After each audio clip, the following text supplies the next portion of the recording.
Salam aleykum, hörmətli izləyicilər. Sual ünvanlanır: məcburi əmək, işçilərin məcburi işə cəlb olunması icazəli olduğu hal varmı, yoxsa hər bir halda qadağandırmı? Cavab olaraq ilk öncə Əmək Məcəlləsinin 17-ci maddəsinin 1-ci bəndinə baxırıq.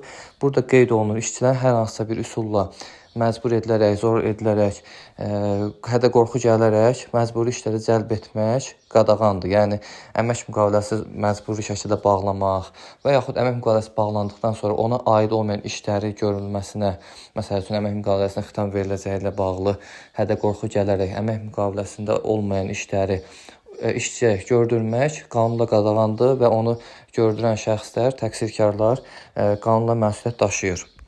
Bəs hansı hallarda buna yol verilir, məcburi əməyə?